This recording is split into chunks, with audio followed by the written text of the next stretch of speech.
What is up, everybody? Welcome to the Ham Radio Crash Course. Welcome to the YouTube Hamfest 2021. We're carrying it right along. I hope you've been having fun. I've been definitely having fun in the chat rooms. We did some FT8 off today. They'll be back tomorrow. We got a whole nother day tomorrow of the YouTube Hamfest, and I hope you're tagging along. The playlist is on the chat, so you can just take that. It'll take you on to the next program and on through this evening, which you got some more fun. And then, like I said, on to Sunday. Thanks again for watching and clicking on the Ham Radio Crash Course. Let me play you some memes.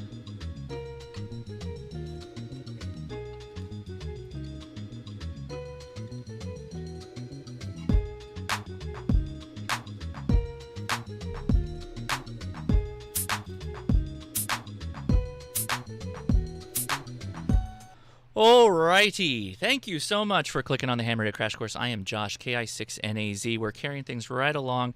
I've got three of my friends on here, including Ray Novak, and we're going to be talking about ICOM. I want to mention right up front that this is the Ham Radio YouTube Hamfest, and we do have a shirt. Leia put this shirt out yesterday. Thank you, Leia, for doing that. Appreciate all the super chats, the support we've been getting, but if you want, something out of that, maybe buy a shirt. YouTubers Hamfest 2021. Thanks, Leia, for doing that. But she wasn't done there. Oh, no. She made another shirt this morning. This is the 49-to-1 Unun arc reactor. So if you have a Venn diagram of love of Iron Man and 49-to-1 Ununs, then you can get yourself a various colored shirt with different arc reactors in it, which I thought was very nicely done, Leia. Very creative as always. I believe that was a podcast suggestion, so we whoever picked that one and suggested it to us, they're going to get that for free. So thanks for doing that. And listen to the Ham Radio Crash Course podcast and submit your ideas. And if we make a merch, you can have one. We're going straight into it. I'm going to bring everybody in right now. There is a lot to talk about, and we've only got an hour to do it before the next program for this Hamfest. So thanks again, everybody. So I've got Ray Novak in the house. I've got Mike K at MRD and Ham Radio Outdoors K5ATA. Steve is with us. Ray, how are you doing today? Doing fantastic. It's been a good day with all the different podcast or shows that are going on, not podcasts, but the videos, and kind of getting us ready for the Huntsville Hamfest for all the good presentations and things. Yeah, that's a good mention. There is a ton of us, like most of the YouTubers I know are all going to be at Huntsville. So make sure, if you see us out there, come up and say hi. We're going to be having a lot of fun. Ray, you were always a busy person, but you have now pretty much become the busiest person I know, I think. In addition to ICOM America's amateur radio section, you've taken over aviation and maritime. Is that right? That is correct. A lot of the similarities between the technologies, but definitely different terminologies. So it's definitely keeping me busy, trying to learn everything that we have going on, meeting new dealers, meeting new customers, things like that. So the past 45 days has been like drinking water out of a fire hose. Well, I appreciate you taking the time to be on here with us. We really do thank you. We've got Mike and Steve there keeping an eye on the chat room as well as me. So as the questions come in, we'll go ahead and take a pause and we'll go ahead and have you answer them. I'm just going to go right to the chat room. We were already going to, I think, talk about this. Somebody asked, is there a rig, this is Old Raven, asks, is there a rig that may potentially replace the IC7100 in the future? And I think they said looking for an SDR. Not anytime soon. 7100 in its current configuration is doing quite well for us. It hits a price point that a lot of new hams are enjoying. To develop anything new would put it into a new price point somewhere around $1,250 to $1,300. So trying to just keep that momentum going. It's a very well-loved radio, being that it's all band, all modes, so people can take it all the way down to 2 meters for doing single sideband, and it's obviously mobile. It's got a cool look. So we were also, a couple of things. We are going to take your questions, of course, but we want to hit some things, some topics that we've already kind of lined up with Ray. The first was shipping issues. Somebody had questioned, or we had been talking about how things are going with shipping. That's a big topic of news with amateur radio right now. And you, I think, had an interesting kind of telling of what's going on. Could you explain that a little bit? A couple of things have hammered us pretty hard. One, COVID came along, delayed a lot of our products that were under development. Some of them have been put on indefinite hold right now till the engineering department gets back to normal. Then we had the fire at the AKM factory that has hit so many industries, it's not even funny. It originally looked like it was going to be the audio industry. Then it started trickling into the two-way radios, and most recently the automotive industry. We're seeing some manufacturers closing down manufacturing facilities for 3 weeks, couple months.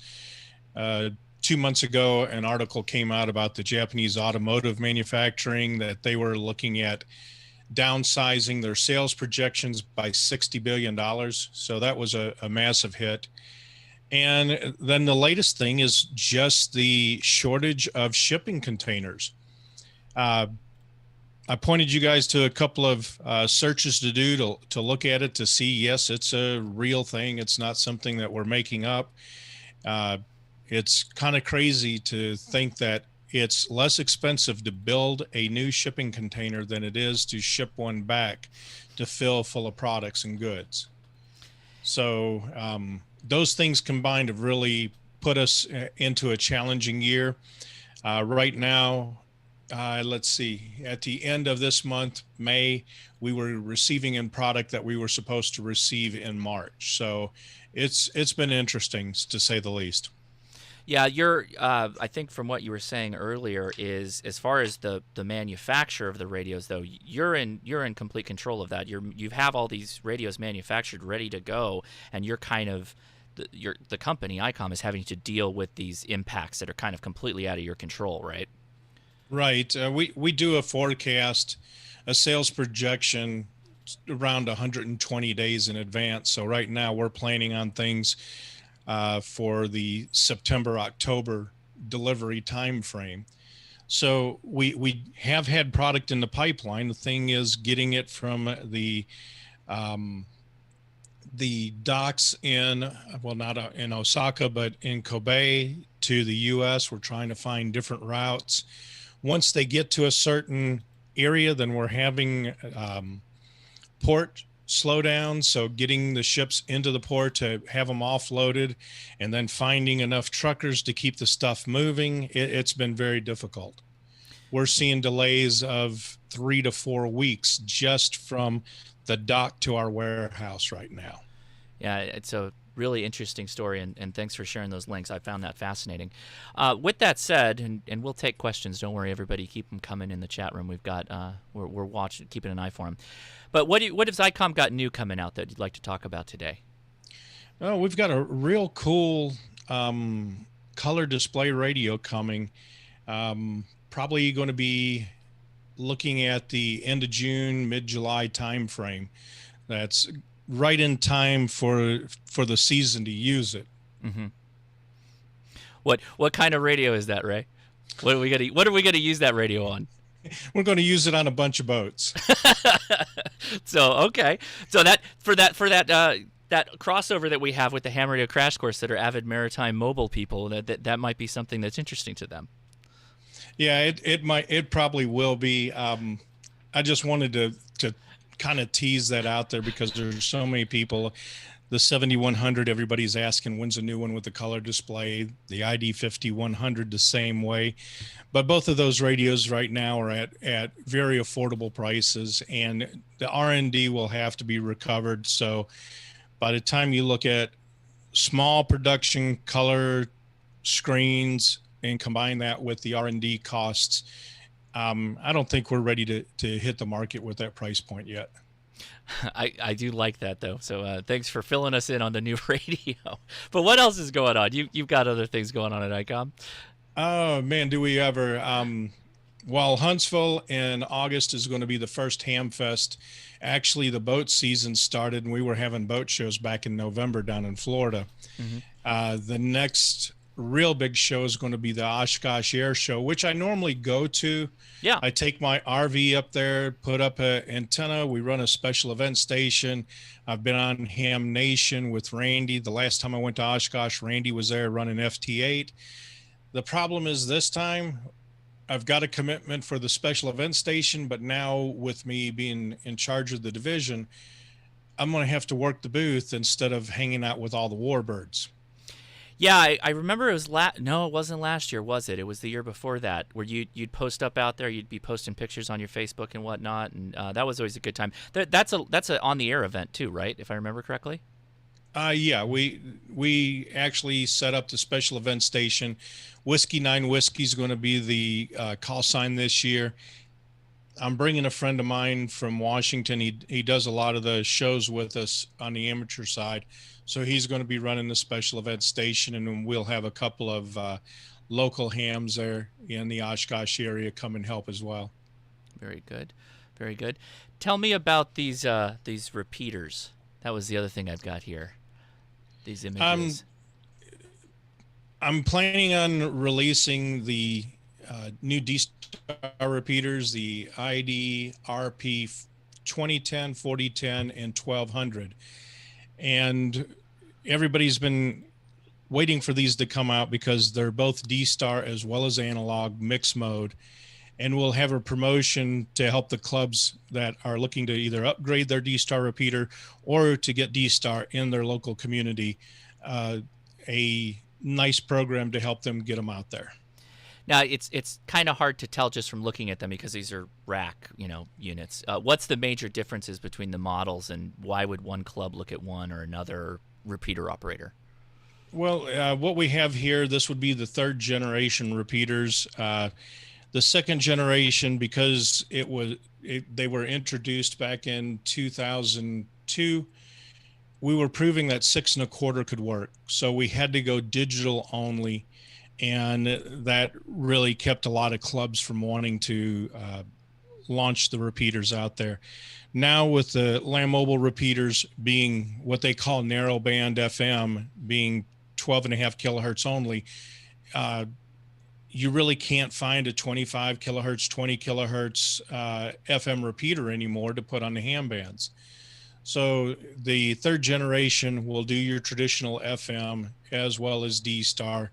You can gateway the D-Star into the global network for setting up for emergency use or for event support.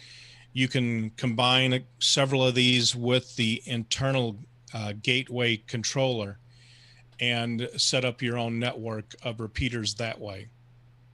Very so good. It is making some differences out there. Very good. All right.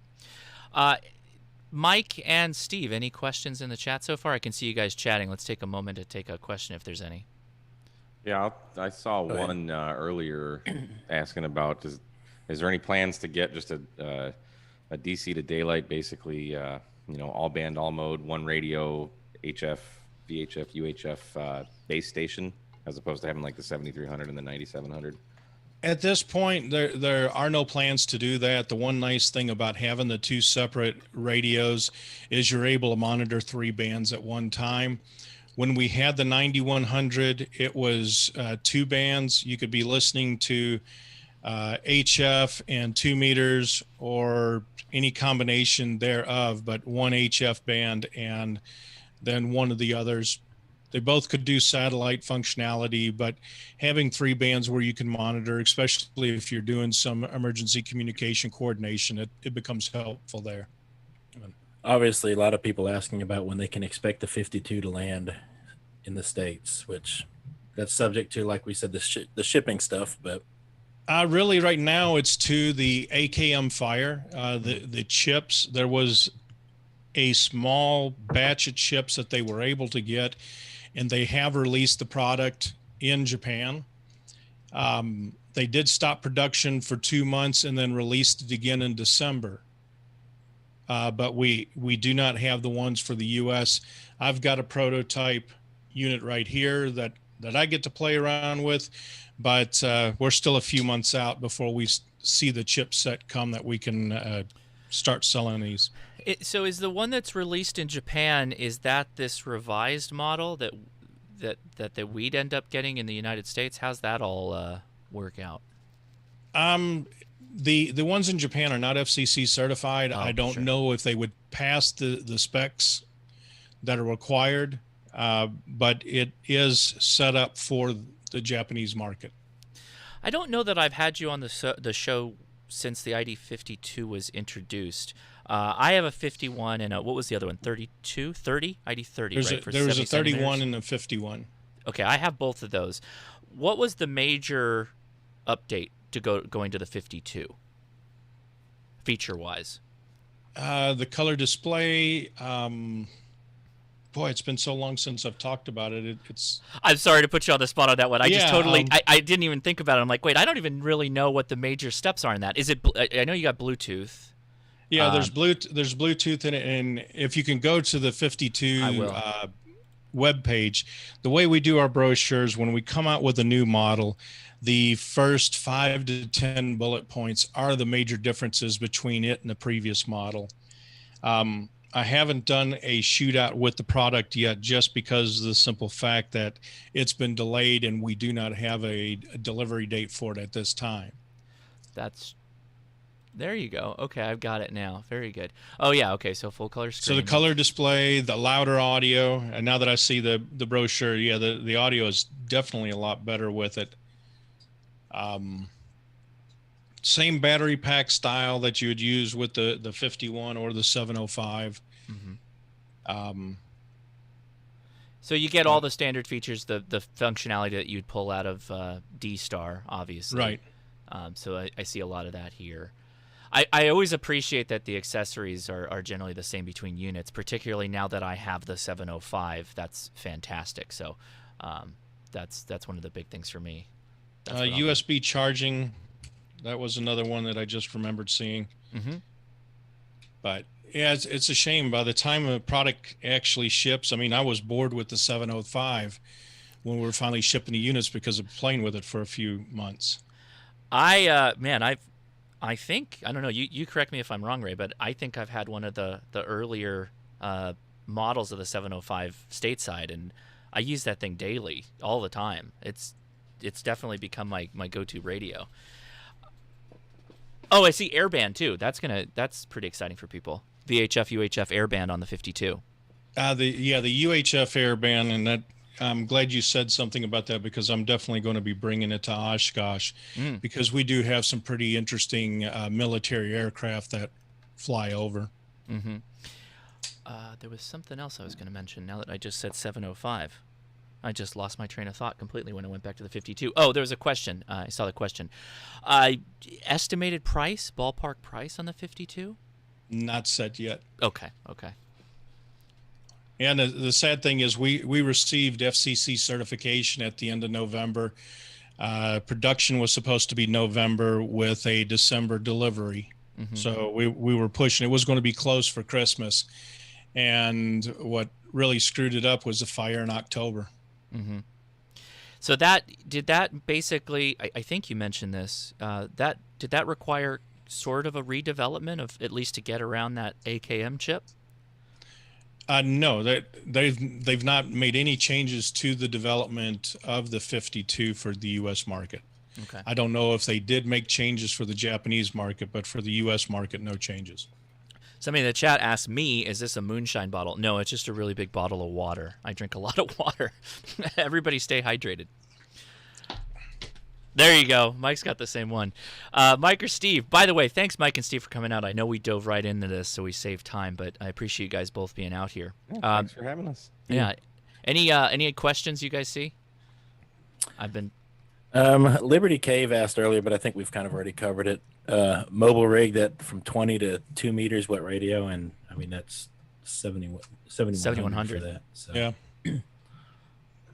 Are you generally, well, I guess it really doesn't matter, right? With the 7100, it functions both as a mobile and a base station radio. You could do any of that with that radio. It makes an excellent remote base operation with using something like remote ham.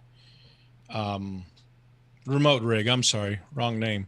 Mm-hmm. Use the remote rig box. You take the head and one of the remote rig boxes anywhere you want and communicate back to the body anywhere on the planet. Is that a hardware unit, remote rig, or is that software? Yeah, it's hardware. Okay, I'll have to look that up. That's an interesting idea. Does that work with? It's at your favorite store there with Janet. I'm there already too much. What will that work with any ICOM radio, or is it just specifically a couple of them? It works with pretty much all the ICOM radios because of the CI5 control port. Okay. But what makes it real cool with the 703 is the predecessor to the 7100. Sorry, the predecessor to the 7100 being the IC7000. It would not work with it. And the reason why is the only way to light up the display is you had to have composite video. So with the 7100, with everything being digital, you just use the two remote boxes and can control everything with the radio from the head. The audio comes out of the speaker that's in the back of the head. Your microphone plugs into the head, CW key, everything is right there. Mm-hmm. Well, let's carry that on a little bit. I'm curious because I've obviously sitting right in front of me, literally while I'm talking to you, is my new 7610, and I'm wanting to get it remotable. So when I'm out and about, it's my understanding I have RSBA 1, but this is another option. This remote rig, it's actually new to me. Are there other options? Is there advantages to going with one or the other? There's many different ways that you can try to remote it. To me, the RSBA 1 is the easiest because the server is built into the 7610. You set up your remote access through the network menu on the 7610. Make sure you got the ports forwarded in your router, plug it into the router, and then just use the utility portion of the RSBA 1. Then you can use pretty much any of your remote control software. I've known people to use Ham Radio Deluxe, along with some of the other software packages out there to control the radio, use it for logging, also to do the digital modes. And you and I have actually done the demonstration with the 705 using WSJTX through Ham Radio Deluxe. Right, and I think so. I'm make sure I'm understanding this. The RSBA 1 software, we're using that term, but really it's two software titles, right? There's the remote application that you mentioned where you kind of load the radio assets into it. And you can run that on a computer that is remoted, meaning connected via the internet, or physically connected to the radio. And then you could run the RSBA 1 control software if you wanted to. But you're saying, and we've demonstrated this, you don't have to, right? You could use other applications. Right. You just use the utility for the portal for the audio and the rig control. Yeah, I think I have if I go here, let me show you so there's my 7610 right in front of me. Well, it's in front Josh, of me, but it looks backwards. You were like a lot of the viewers waiting for your 7610. Did it make it in on this shipment? Was it in this shipment? Yeah, I was very excited to get it, no question. But it did show up in about a month. I don't know if that's something that we can say. Yep, that's how long it takes. I don't know, but so we're remoted into my. I want to make a note here. I don't know why this window happened. Sorry about that. We're doing this live again. That's what happens, right? Well, this window that you were showing right there is the radio control portion of it. That's right. And so this is the control software. You don't have to run this necessarily, though, is what you're saying, right? You could just run the remote software, the server. I don't want to call it server. That's probably the wrong term. But the remote software that allows you to access the radio as though it was physically local to you, right? Right. So you could be WSJTX or whatever with it at that point.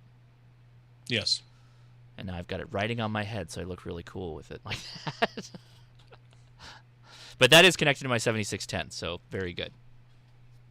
The remote rig that you mentioned, is that So that's a standalone device. You don't need to necessarily run RSBA1 with that, or how does that work? You don't need the RSBA1 software, but you will need some type of software because it provides both the audio layer as well as the rig control layer. You just have to have the software sending the CI5 commands. Gotcha. So it's you would need a Ham Radio Deluxe or whatever application to go along with it. Right. Now, this isn't necessarily a question, but when I got the 7610, everybody asked me about the display port in the back, which is something that the 7300 doesn't have.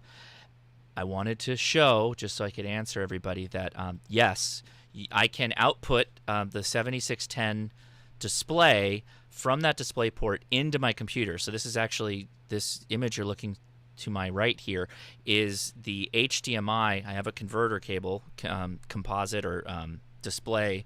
Sorry, what's the white cable? DVI? Boy. Yeah, DVI. DVI to HDMI into an Elgato capture card, and that's what you're seeing right now. So you're seeing my waterfall. You're seeing everything my 7610 is seeing at this exact moment. Okay. Well, there's some questions in the chat. Did any of you guys catch it? Yeah, somebody, and I forget, I didn't write down who, was asking, is there going to be an update to RSBA1 to allow full screen? I have not seen anything being developed on that. Mm-hmm. When can Mac users expect an ICOM software? Just don't have a Mac. Is that No. the solution? No. I know Never. people that run the RSBA1 under Parallels. Okay. I don't give any guarantees on the performance, but like I said, I do know people that are running it. All right. Cole Carl Miss in the chat asks, question, I am sure ICOM is not an abbreviation for International Council of Museums. Ray, what is the story behind the ICOM name? I don't know this myself. That's actually real simplistic. The founder of the company is Takuzo Inoue. Mm-hmm. So one of the first iterations was Inoue Communications, which eventually got shortened down to ICOM. Oh, okay. That's a pretty straightforward story. Here's an interesting one. Anti-Siponek in the chat asks, please update the 705 to include a vertical display mode. It's like a cell phone, I guess, portrait mode, which would allow it to be used as an HT in one hand. I've never even thought about that. Is that possible? I think anything with software is possible. Getting them to do that will probably be easier to go to get teeth pulled at this point. Well, the 705 already has a ton of features packed in. I don't know that I need a handy talkie mode necessarily, but I think I know the answer to this.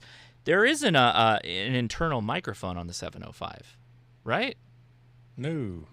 So you'd still, even if you were holding it vertically, you'd still have to have the handy talkie. And Or it'd be the like the hand old bag phone look. The old bag phone. Yeah, Oh, I see what you're saying. You'd have the radio and then the handset still separate. So Well, I mean, you could just, couldn't you just have it in like a little pack on your chest like the old walkabout guys would do and just have the hand mic that way? Well, you could use the Bluetooth headset, the VS3. Yes. And that's a nice little combination. And then use your Android phone to control it using the RSMS1A for Android to control it. I pulled out some of my stuff. This is actually exactly what I take into the field, and that includes that Bluetooth adapter, which you can see there sitting right on top of the 705, along with the AH705 tuner, which you take if you want to run a length of wire, either measured or random wire, or you could use something like a chameleon antenna, which could go really good in the field. So that's generally what I use. I know Steve and Mike, you also have 705s, right? What do you generally run? the child unit has a 705. I'm Does fortunate she allow enough you to play with it? she lets me play with it every now and then. You get and to look over her shoulder. I do have to look over my shoulder a lot to make sure that she's not looking. But yeah, Has she put you in timeout from overusing it? Not yet, and she's going away for the summer for summer college, and she actually gave me almost carte blanche permission to make sure it stayed, functional. Keep it gassed up, keep it charged, Well, but it's don't like drive a car. Yeah, it's like a car. You don't want to let it sit for too long. That's right. You got to make sure it doesn't get a flat spot on the wheels. What antennas do you run though generally when you're? I know Mike just mentioned DX Commander I think earlier, but what else do you generally have? We've got the Cam4 ACK end-fed half-wave for a lot of POTA stuff, and we've got the Alpha antenna FMJ that goes back and forth to school and back. And that one, she likes that one because she can set it up by herself and get it on the air in no time. So that's usually the go-to antenna. Yeah, I have my 705 in a little one of those Harbor Freight cases, and I've got everything in it, and I keep the pack antenna end-fed half-wave in there with a 25-foot run of RG316 coax and battery meters and stuff. I got all kinds of stuff in there. So that's kind of the 705 go box. But then, yeah, the DX Commander, pretty much the pack antenna end-fed half-wave and the DX Commander Expedition are my two go-to antennas. Okay. Yeah, she actually won't let me put her 705 in a box because she likes the backpack. So she's got everything. That backpack. That backpack nice. is nice. It is. She's got all of her stuff in there, obviously except for the FMJ antenna. But she likes having it all right there. She can just throw it on and go. So yeah, it's a nice design. The hidden gem on that backpack is actually the plastic that's on the side of it, that you can take a mobile antenna, like for a mobile vehicle, a lip mount, and you can connect it right on the side there and tighten down the hex bolts, and then you've got your SO239 right there, so you can technically attach a vertical off of that. It's really handy. Put my Tar Heel on it. Yeah, there you go, portable Tar Heel. That's awesome. Right. Somebody in the chat asked, going back to the ID52 for a second, will there be a way to potentially control or have some kind of interaction between the ID52 and the 705? Because it would seem like they would kind of, they would both be field, capable radios to take outdoors and whatnot. I have not seen anything for it to be like a command mic. While we have a command mic in the marine industry, I haven't seen anything where the ID52 can control the 705 and use that for a speaker microphone for it. It would be cool to do it, but have not seen anything like that. What's a command mic? That's a new term for me. I haven't heard that before. The command mic is actually a display, audio in, out, and control handheld unit. I'll pull one up and share a screen in a few minutes as we work through some of the other questions, but I'll bring it up to show you. Well, you can drop it in the chat, and then I can pull it up too if you want to do it that way. Okay. Here's a fun one. Ray, what's your personal favorite radio of all time and why? Because you've been... Yeah, right? That's a tough one. You've been around radios for a real long time. He's got to play with a whole lot of radios. Yeah. So. Let's see. The one that just blew me away the first time that I saw it and got to talk on it was an IC781. I was visiting a friend of mine up in Pennsylvania when I was working at MFJ Enterprises, and I'd seen the ICOM 735. We had some Kenwood TS 520s. And then for the first time, I got to see signals on the screen, and it just blew me away. What year abouts was that radio produced? I think it was released like in 82. Oh, wow. Look at that. That's pretty, I mean, if you're thinking 82 time frame, having the screen like that is pretty cool. Did it have a pan adapter or something along those lines? They called it a pan adapter. What it would do is it would quickly sweep across the frequency range. Oh, and kind of just give you a printout, almost like a horizontal radar kind of thing? Yeah, but it was so fast you really wouldn't see it. Oh, that is cool. You wouldn't see it sweep. That's very cool. I love that. Let's see. And there it is in the chat. Thank you. Thank you. All right. I'll pull that up if somebody has another question. I did see in a couple places about a replacement for the IC72 or 7200. At this point, it's just the 7300. I know a lot of people like that small front-firing speaker, small display, and the ruggedized look, but we couldn't even come close to beating the performance of the 7300. Yeah, maybe that's why it's that front-firing speaker. But what? I mean, it's 7100 is a good radio, but I wonder why people want to have a specific upgrade to the 7100 instead of just trying the 7300. I'm sorry, 7200. 7200. Sorry, 7200. What's the big? I mean, you probably hear from more people than I do about this, but what's the big? Why can't they just use the 7300? Yeah, I mean, a lot of people like the form factor, the 7200, the look and feel of it, not having the big screen. For emergency communications, it's real good to sit somebody in front of to listen and handle traffic.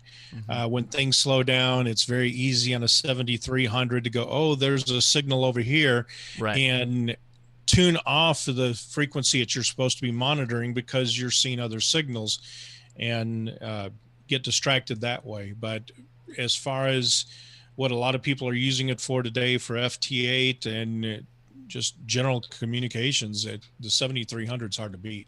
Okay, very good. I think I haven't spent much time with it, so I can't really say much about it. I didn't have one. Very good. I'm looking at the chat now. Oh, here we go. So thanks, Ray, for sending the command mic. This is a standalone unit that connects to the maritime radios, right? Right. We've got a couple of ports on the back of the radio that this will go to. You're looking at 25 to 50 foot of connecting cable to go to it. So the radio could be down below out of the weather, but up on the helm where you're getting just hammered with foul weather, it's right there with you.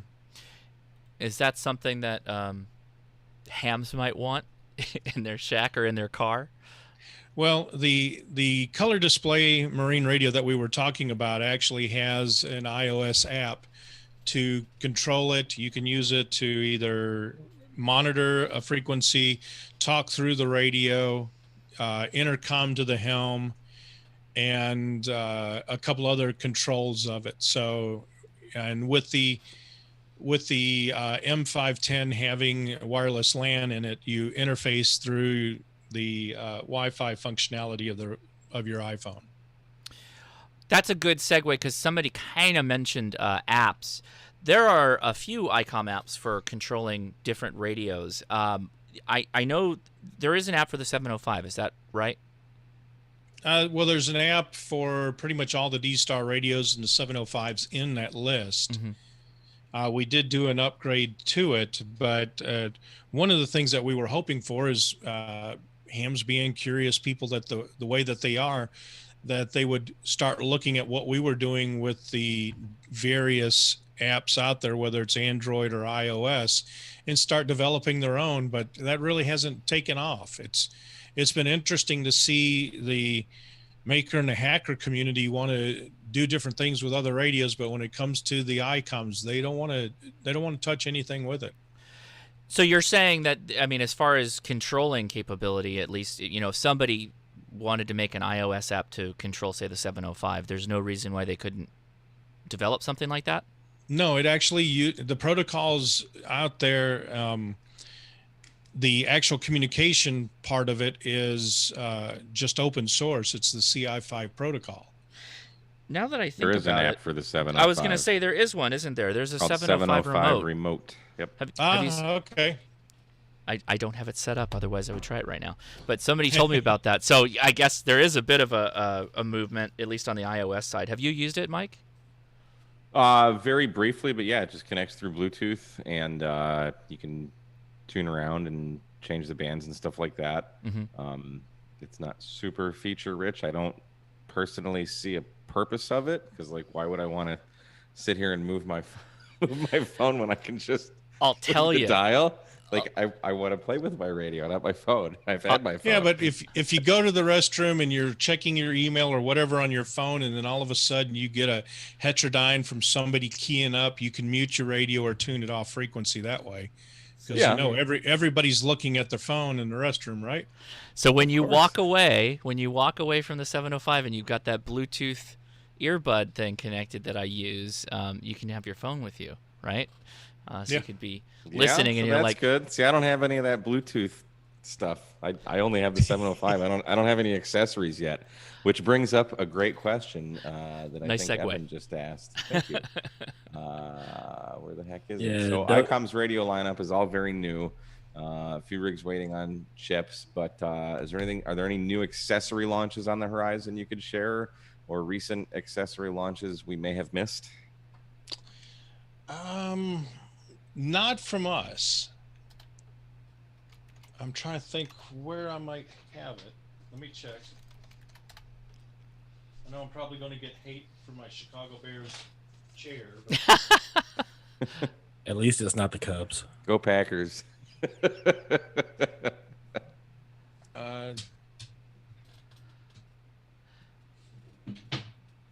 forgot where I put it, but I know Bagali has been working on ears just a couple of perked things up. for it. I hear Bagali. This is the older one. They've come up with a newer mount for the 705, and I have no idea where I put it. Oh, so it's it's the mount for the quarter 20 in the bottom? Yeah, it's a mount for the quarter 20. Like I said, this is the first prototype. They made it a little bit wider to make it more stable, so you wouldn't get the side-to-side wobble. If instead of the finger squeeze method, you do the slap left to right, you don't knock the radio halfway across the desktop. Oh, cool. And Jerica actually used that mount when we were doing a pod activation with Ray at the park. It is sweet. She had to use it. I couldn't because she can send code and I kind of can't. Here we go. This is the new one. Oh, cool. So, and does that mount the key? Because they've got a micro key that goes along with some of their radios, right? Or that they offer. Yeah, it's called the Traveler. Okay. So just 1 second here. Well, you're helping out Steven Adler because he just says, I literally just emailed Bagali Reed the IC705 looking for a mount for the Bagali Adventure. So maybe that's something that would work. I don't know. Just a reminder for everybody that's watching, there is a link. It's pinned to the YouTube Hamfest. It covers the rest of this weekend. So after this video, we're going to go on to the next video, and then we continue going till Sunday. And we got a full day Sunday, too, so make sure you follow along. Let's see. Christiana, earlier, thank you for the super chat. I did see that pop up. Sorry I didn't get to it immediately. I think you said you were going to upgrade to the 705. That's awesome. And thanks again for watching, Christiana. You're always in there, and I really appreciate the support. Thank you. Well, I'm putting the Traveler on the new mount, so just the Traveler's the big honkin' one, though. Is that the Adventure? Maybe. The Traveler's got the doors that kind of fan open on it. Is that right, or am I wrong? I don't remember. I don't have a Bagali key. Oh, look at that thing. Ooh. Yeah, Jerica fell in love with that thing. She's like, Daddy, when can I get one? I'm like, good question. So to give you an idea of the difference in the widths. Oh, sure. Okay. So it's substantially wider, more stable. What's the what's on the base, the proper base bottom part? Is it like a rubber, some kind of thing to reduce friction? It's silicone. Silicone? Nice. I like it. Yeah, so a reminder, you could be at home and you can run CW, and the 10 watts could be all you need, particularly as we get into the high side of the sun cycle here. Were you going to say something, Mike? I was going to say that'd be cool if they just added, like K6ARK's got some of those little Altoids tin radios that you put capacitive touch keyers on. That'd be neat if they just added that to the mount, so you wouldn't even have to have that extra key. Just put those little touch things. That would be awesome. I like it. That puts it right at the perfect angle sick. too. Ooh. Oh yeah. Oh, look at that. Yeah, That was it's very kinda nice. That's very cool. I like that a lot. So that's Bagali. Bagali makes really high quality Morse code keys for anybody that's into Morse code keys. But you don't need the Morse code key as an attachment to that stand. You could run that stand for doing anything, right? You don't need the Morse code key on it, right, Ray? No, you do not. But it does make it a real nice package with them together. Yeah. Evan in the chat, he says, I've never been as excited to use a radio as the 705. Such a great portable rig, makes it easy to take the radio everywhere, including the restroom, as we've already mentioned in this live stream. It's the radio you can take with you everywhere. And you The literally restroom can, radio. because that is Jerica's entire. Let me get in the camera. There you go. You got it. That's her entire setup right there. You know, she can pick it up and go, and everything down to the paracord to throw the end-fed half wave is in that bag. So Let's see. There's a lot of questions about ruggedizing stuff. Ruggedized 7300, somebody said. Ruggedized 705. But Ray, you'd probably mention take a look at the accessory market for that kind of stuff, right? Yeah, I mean, I've seen on social media a cage that has been made for the 705. Mm-hmm. I personally have not tried it or seen it, so there's a lot of different antennas that are out there. Yep. I've shown on the. This was one of them that I took out to show Steven, the Buddy Pole Buddy Stick Pro. Nice and compact. Yeah, we just who interviewed Buddy Stick today? They were talking about the Buddy Stick Pro and obviously the Buddy Hex that they have coming out pretty soon here. At it least was we all maybe hope so. Ham Radio TV, I believe. Yeah. Yeah. Ray, you mentioned something to me a while ago, and I kind of wanted to have you repeat your thoughts a little bit or explain it a little bit better. The AH705. Yes. Being a long wire tuner, we got into a discussion, and I kind of need you to re-explain it because I think I don't really fully understand it. When you're talking about the difference between a trans match and an antenna tuner, and what the 705 is an antenna tuner, not an antenna tuner. Okay. Yeah, it's when you take a look at different antenna boxes out there, they claim to be antenna tuners.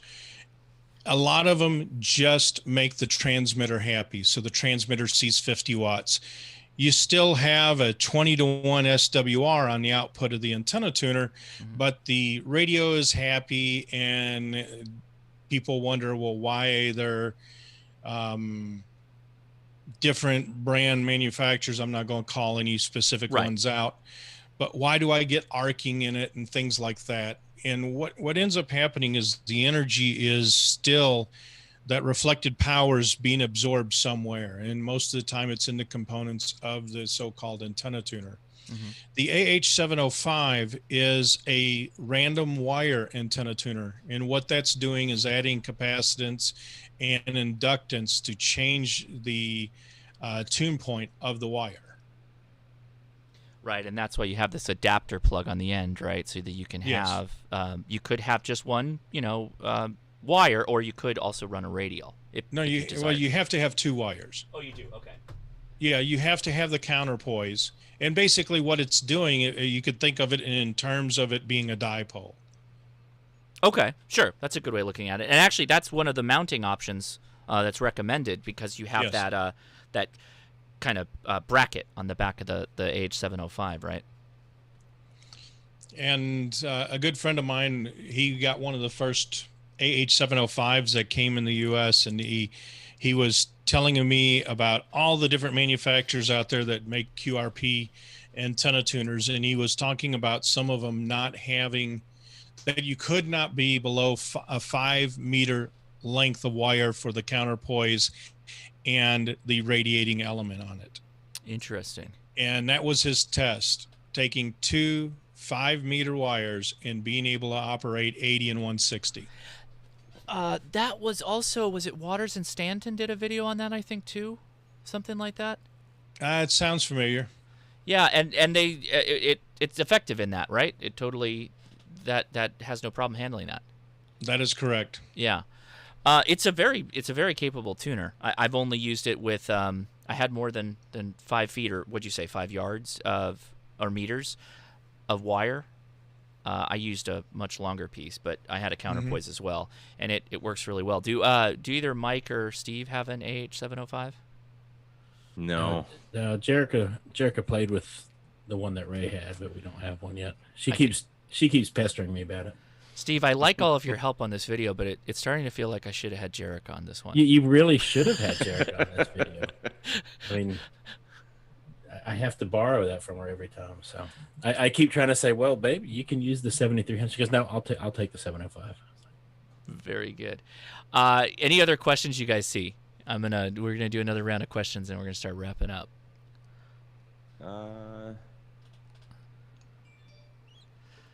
I appreciate all mention too to the patrons as everybody's looking. Thanks again for the Patreon support. This is a bit different. It's the YouTubers Hamfest, so the format's going to be a little bit different. But the Patron Picks episode is going to be next Saturday, and that is a topic that is picked by all my wonderful patrons. Thank you for the support. So just wanted to say a big thank you while we're wrapping things up a little bit here.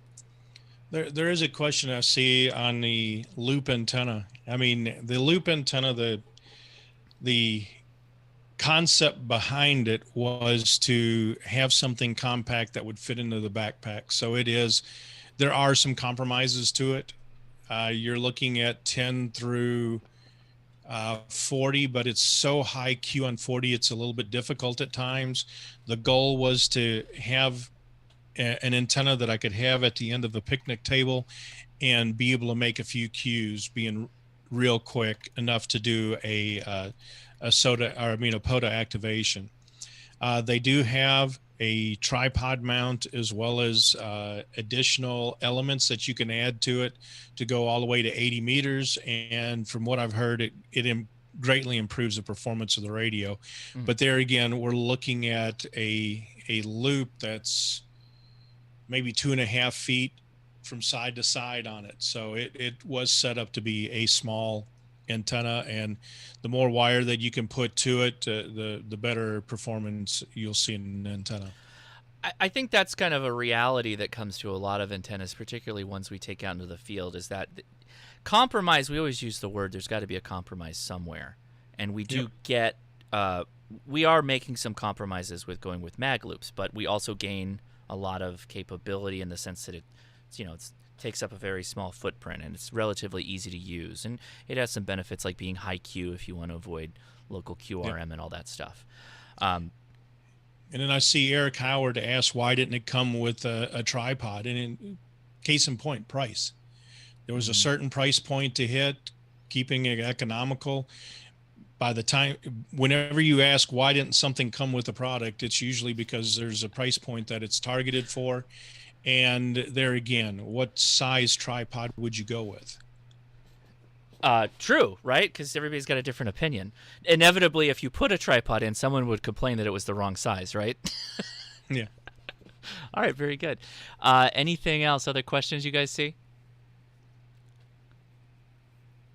I just want to make sure we don't miss anything, because Ray's always really good at taking care of those questions. Asking for a comparison between the AH705 and the AH4 tuners. Find where that was. I saw it in passing. The AH4 is the larger one, isn't it, right? Well, the AH4 you can use with the 705 outboard where the AH5 runs for 2 bags. Along with that, the AH4 requires DC power because it does not have latching relays, where the AH705 does have latching relays. Sorry to interrupt you. Yes? You kind of roboted there right in the beginning. I didn't hear anything up until the DC power. What did you say before that? Just before that? Okay, the AH4 can be controlled by the 705. You need to have an external 12-volt DC to control or to provide power to the AH4. Okay. The AH705 runs off of 2 AA batteries. So it's self-contained. It only uses the batteries for tuning because the relays are latching relays, where the AH7 or the AH4 requires DC power all the time because they're not latching relays. You're also looking at an antenna tuner designed for 10 watts, where the AH4 is for 100 watts, and covers 6 through 40 with a 102-inch whip, or 6 through 80 with 23 feet of wire minimum, where the AH705 will go all the way to 160. Okay. The AH705 being the 2 AA batteries, which I really prefer that over 9-volt. How long do those last? I don't think I've asked that. Honestly, I don't know. Okay. I think it was listed somewhere. There's not any specs for it. I don't know what the power down cycle is or how long it runs the microprocessor. It's got to be a long time, though. I would think so. Yeah. Ray, we've got about 5 minutes left. I want to make sure we don't miss anything that you want to mention, or anything we talked about beforehand. Is there anything you wanna make sure you get out there? I just came here to answer questions. Well, you've done a great job. As always, you've done a fantastic job. I appreciate you doing that. Randy, the appliance guy, just says small amp, Ray. Small. I'm assuming for 705, maybe anything like that in the future. Didn't you experiment with one? I experimented with multiple ones. I ended up going with the Shegu one. That is not small, though, I would argue. For 100 watts output, it's kind of on the big side. Don't know that I would call that small, though. Is the exact opposite of small. It completely defeats the purpose it does. of having the 705. Yeah, I'll just take the 7300, right? Yeah. Yeah. There was another one about the ID52. Is that going to be a true full duplex? The one that I have is not full duplex. Okay. And have not seen anything in the manual that mentions full duplex. Well, so somebody, I'm not sure. Location based. So I know with D-Star you have the occasion. You can, if you're within that network, you can use location. Right. You can have communicating between handy talkies or whatnot for location. Yeah, you can do through Simplex. You can do over a D-Star repeater. You can do it over the D-Star network. Mm-hmm. Some of the D-Star repeater sysops have a software package that will take the DPRS data and migrate it over to the APRS network. Mm-hmm. So you could see where you're located on APRS.FI, but I have not seen anybody do anything to go from APRS to D-Star. And the guy that did the development, he's like, there's just too much traffic on the APRS stuff. Why would you want to clog up your voice channel getting the data from where everybody else is? Sure. So that is the one thing with D-Star. You got voice and data simultaneously, which makes it real good for doing things like search and rescue, where you have somebody panic, hey, I found them. But you can see the call sign come across the screen, as well as the direction and how far away they are from you on any of the D-Star radios on that network. Very good. Well, Ray, we've pretty much hit the end of the hour. Thank you for being such a pro and handling all these questions live, with not fielding them, just going straight to you with that. That's awesome. Thank you for being available to do that. We have Radio Runner here. By the way, hold on. I see in the chat KA5 or K5ARN. Yes. He's the dude that would be walking around Huntsville with his 7100 head in his pouch with his phone running a hotspot and the remote rig, and his base or body of his radio would be located back in his home country.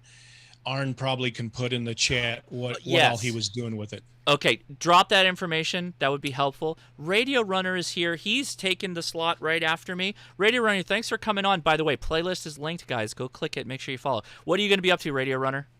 Oh, good, man. Hey, that sounded really interesting. Thanks for having me on as we go between the two channels. We're going to have the second of our candid chats about ham radio. We're going to look at portable operations, soda stuff, and we've got some ZL operators, a bunch of ZL operators, including Rolly, the much loved Rolly. Yeah. He's going to hang out with us, and we're going to hang out. We're going to answer a whole bunch of questions in chat and just, talk about the portable radio hobby.